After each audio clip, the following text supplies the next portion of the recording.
Thanks, Tatiana. Navigating social distancing and new procedures at school. Districts across the upstate are making adjustments to slow the spread of COVID-19. 7 News' Christine Scarpelli live in Clinton this morning. You're at Clinton High School. Wait, I was going to comment on your Clinton High School mask, which I had trouble making out in the monitor earlier. It's still here. Oh, there it is. Okay, perfect. School spirit. Yes. I like the it. Red Devils. The Red Devils, absolutely. Yes. Is this right? Cindy's got it. Okay, but thank goodness my support staff this morning. I don't know what I would do without them, clearly.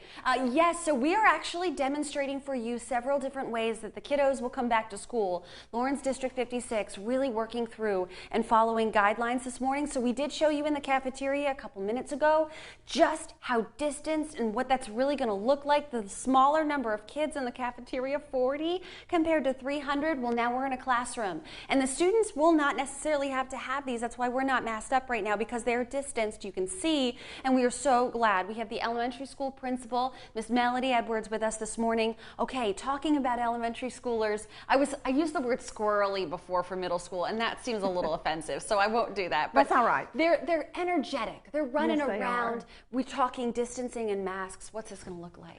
Well, it's going to be 6 feet apart, and they're all going to be socially distanced, and they're will have opportunities to talk with each other. Sure. If they're 6 feet apart, they can take their mask off at that time, but as they travel in the hallway, they'll put their mask back on. Very good. And go to the cafeteria. But as Cindy mentioned, only a certain number of children can go to the cafeteria. Right. So in our classrooms, they'll get to eat their lunch. Quite a few classes will eat in their classrooms. Okay. But everything we do has to be individualized for every student. Wow. So their school supplies, you asked, will they have school supplies? Yes, they will. We'll provide most of those, but they will all be individually bagged just for their use. So they won't have an opportunity to mix with their materials with other students. The other thing I really liked was I said, you know, Ms. Edwards, how do you enforce this? You said, well, in a positive way, right? That's right. Children watch each other, and so when they notice what they're doing in the classrooms and they get positive reinforcement, they'll follow along.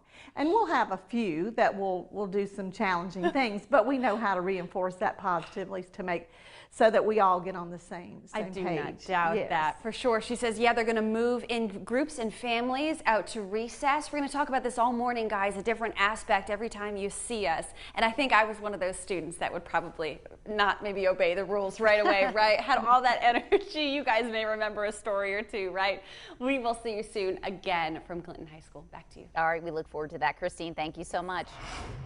Speaking of Christine, tomorrow night, join Christine Scarpelli for another 7 News conversation on Facebook.